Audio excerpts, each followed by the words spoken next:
thanks. It's been a long time. And I thought this would be the perfect time to try to find out if we have progressed or regressed. Where are we? Well, there have been challenges, but we have definitely progressed. So we're looking quite good, but there has been challenges, quite a few. I mean, the disruptions that have happened, we obviously felt them, but I think we're looking much stronger than we were pre-COVID, which is quite a misnomer. So let's put that in numbers in terms of perhaps money spent, perhaps in terms of progression, in terms of that original plan that you had. No, so our plan, I mean, just maybe I should start by giving you a little bit of context. Very quickly. We're building a titanium pigment plant, and we started right from ground zero in the sense that we had to develop this from scratch.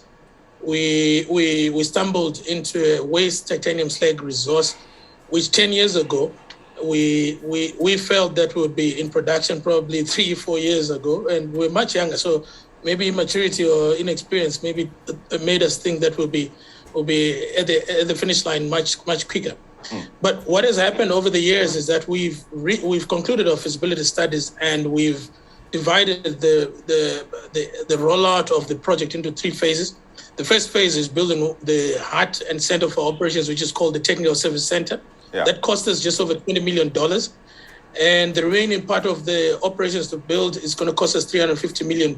And we expect that to commence August, September, or the last quarter of 2022. How is that looking? Is it on target, or do you anticipate perhaps further delays? Well, these are the revised timelines, and we're pretty much on target as we speak. We have the financial players that are important. We have Afrexim Bank on board.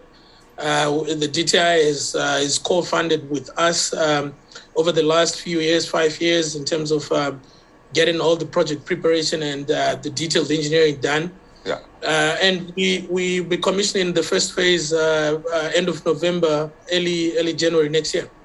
Maybe for the purpose of those perhaps who do not understand what a titanium or dioxide pigment production plant does, explain a little bit here what you're trying to construct and why it's so complicated.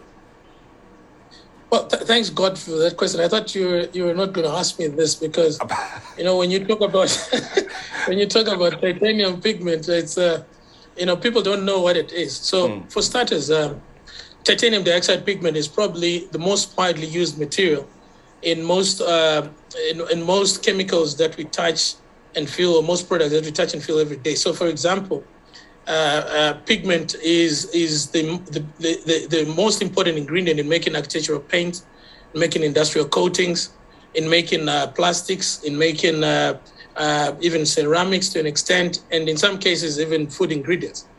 And and we always try to explain to people that when to try and understand titanium pigment is when you wake up, you brush your teeth with toothpaste. We use pigment to whiten the toothpaste. When you drink your milk, we use pigment. When you paint your house, when you paint your car, that's pigment. So that's what titanium dioxide pigment is. And what we're simply doing, or what we have done, we found a transformative opportunity in the sense that South Africa is well endowed in titanium mineral sands, titanium slags, and we export them in primary raw form and re-import them as a value-added products. I mean, in one case, we export a raw material or mined ore at just over $100 a ton. And we import titanium pigment today at over $3,500 a ton. Oh, goodness me. The coffee story again.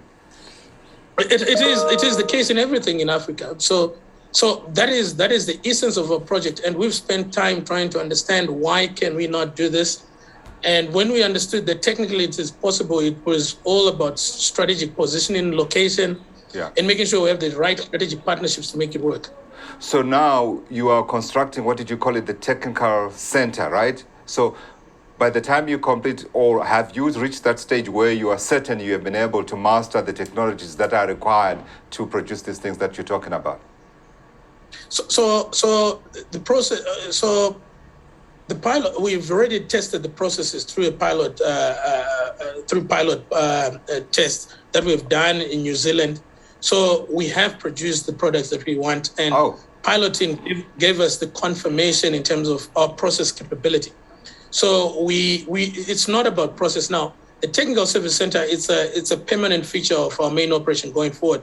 And the reason why we call it the heart and center for operations is that for us, the process of selling pigment is not an off-the-shelf product. Every paint formulation has to be created from scratch. So you have to supply our customers, like the Kansai Plascons, the Dulux, or Axo Nobel as it is known today, with formulation. And when they want to launch a new car or a new architectural coating, we are part of the OEM structure or supply chain that actually develops that paint formulation. So the technical service center is effectively a mini production plant that will continuously produce, and it has to run ahead of production before you move your orders to main production plant, because you produce in sufficient volume for them to trial in certain specific applications. And once you feel that the new paint or pigment characteristics that the customer requires are met, we move that into volume production. Okay. That is the part of the technical. Yeah, very complicated. When do we expect product? So from March next year, you will have product. It's not in sufficient volumes, but then we will have another 24 months of construction for the main production plant. And this is a massive operation. I mean, we're talking constructing over 67 hectares of land. And 45 hectares of that is completely built with industrial capacity, from sulfuric acid plant, titanium dioxide pigment plant, water treatment plant, waste effluent treatment plants, boilers. So it's like one of those real industrial projects. It sounds very complicated, but these plants have been built in different formulations or formations. And it will take us a good 24 months from probably third quarter, last quarter of next year to build the main plant. So the volume production or commercial production will obviously start 2024. Right. But from March, April next year, we'll be giving our customers enough material for them to, confirm and be happy and start their formulations of the new paint. And by the way, in paint formulation, I mean, quickly, I'll give you an example. Quickly. When a new car is being launched, they come with a new paint characteristic that they want. They want to launch a Begandi maroon or some funny color that you never had. Yeah. And what happens in that process, it is our pigment that imparts that characteristic or performance to the paint. And that process can take anything from as quick as 3 months or 6 months to as long as 24 months. Wow. So this is why the technical service center is important, and strategically we decided to build it ahead of time.